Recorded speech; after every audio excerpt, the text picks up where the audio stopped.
हवा से ऐसे पकड़ के आपके सामने यूं परोस दिया जाता है, ये लीजिए 2 करोड़ रोजगार, ये लीजिए 1.5 करोड़ रोजगार, हम देंगे 3 करोड़ रोजगार। बस यही चलता रहता है। आंकड़े कुछ है नहीं, डेटा कुछ है नहीं, इसलिए ये कैसे पता चलेगा कि आखिर जो बातें कह रहे हैं वो होगी भी कि नहीं।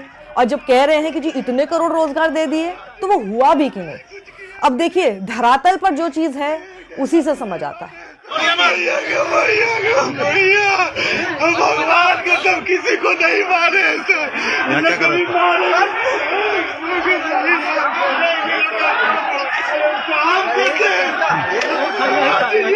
नहीं कुछ किया प्लीज सर, डेला भी नहीं मारे सर, कभी गलती से भी सर आज जान मार दीजिए सर हमको नहीं। और इसीलिए अब आप देख लीजिए आरआरबी की परीक्षाएं देने वाले जितने छात्र हैं वो सड़कों पर इस वक्त लामबंद हैं, आंदोलन कर रहे हैं पिछले 1 हफ्ते से। उनकी शिकायत यह है कि जो परीक्षाएं हुई हैं पिछले हफ्ते जिसका रिजल्ट आया है उसमें धांधली हुई है। क्रांति शुरू हुई थी बिहार के पटना के धरती से शुरू हुई थी और इस एनटीपीसी की क्रांति भी यहीं से शुरू हुई है। और पूरे आप देख लो सरकार जो भी बैठे हैं केंद्र में, यो मोदी जी आप भी देख लो, यहाँ से क्रांति शुरू हो चुकी है और दिल्ली तक पहुँचेगी। ये ज्यादा आप देखते रहो, ज्यादा समय नहीं है, अब ये क्रांति दिल्ली तक पहुँचेगी और हमारी जीत होके ही रहेगी। हालांकि आरआरबी ये कह रहा है कि जी ऐसा कुछ भी नहीं हुआ, लेकिन पिछले 1 हफ्ते से ये स्टूडेंट्स लगातार अपनी मांग आप लोगों तक पहुंचे इसकी कोशिश कर रहे हैं। ट्वीट कर चुके हैं कम से कम 90 लाख के आसपास।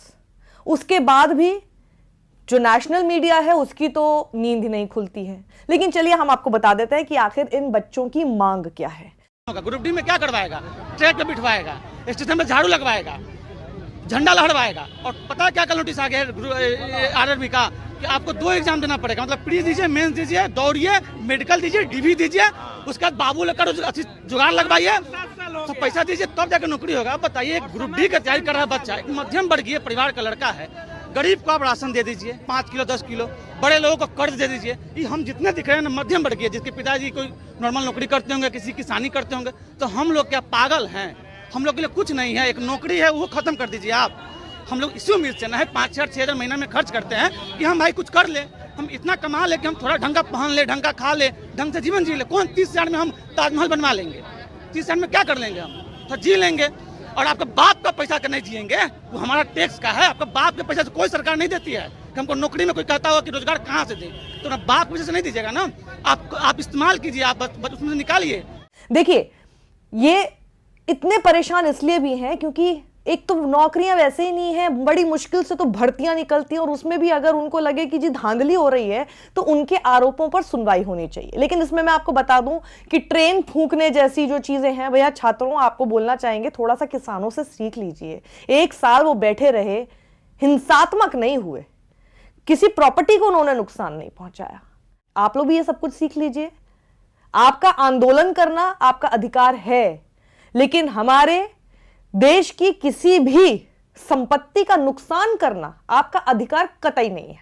स्टूडेंट्स के आंदोलन करने से, वो भी चुनावों के समय, उत्तर प्रदेश में प्रयागराज से जब ये तस्वीर सामने आ गई, कैसी मैं आपको दिखा भी नहीं सकती। डंडे मार मार कर हॉस्टल से, अपने कमरों से छात्रों को बाहर निकालते हुए, ये गुंडागर्दी करते हुए पुलिस है, प्रयागराज की पुलिस। और उत्तर प्रदेश में चुनाव है। भाई देखिए 5 साल तक तो आपने पुलिस का ऐसा चेहरा देखा, लेकिन चुनावों में अगर छात्रों पर इस तरह से ऐसा चेहरा दिख जाएगा तो फिर बड़ी गड़बड़ हो जाएगी। इसीलिए केशव प्रसाद मौर्य जल्दी से ट्वीट करते हैं जिसमें धमकी भरा भी शब्द होता है, लेकिन साथ ही ये भी कहते हैं, चाहे उसको जुमला ही समझ लीजिए, पुलिस वालों पर भी कार्रवाई की जाएगी। लेकिन साथ ही ये कहते हैं कि जो छात्रों की आड़ में उपद्रव कर रहे हैं उन पर कार्रवाई होगी। सुनी सुनाई लाइन लग रही है ना। किसानों के समय भी इसी तरह की लाइनों का इस्तेमाल किया जाता था, बचा लिया जाता था पुलिस को, अपने लोगों को, और उसके बाद छात्रों को ये तो छात्र है ही नहीं कह के टाल दिया जाएगा। पर अभी इस वक्त आंदोलन को दबाना, रोकना बेहद जरूरी था। तो हुआ ये कि जब ट्रैक पर लेट लेट कर छात्र अपना विरोध प्रदर्शन करते रहे, 5-5 घंटे ट्रेनें रुकी रहीं, अपने गंतव्य तक पहुंच नहीं पाई, तो उसके बाद रेलवे ने बहुत सख्ती और दिखाते हुए कहा कि ये जितने भी छात्र थे यहां पर लेटे हुए, आप लोगों को तो भर्ती बिल्कुल नहीं मिलेगी, आप लोगों को कोई नौकरी नहीं मिलेगी आजीवन। अब ये कहते के साथ ही बैकफायर हो गया।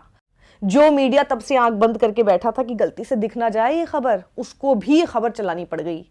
और उसके बाद बैकफायर ऐसा हुआ कि अब उसको शांत करने के लिए एक कमेटी का गठन कर दिया गया है कि जी आइए हमसे बात कीजिए। एक कमेटी जो है वो आप लोगों से बात करके एक रिपोर्ट तैयार करेगी। कब तक सौंपेगी?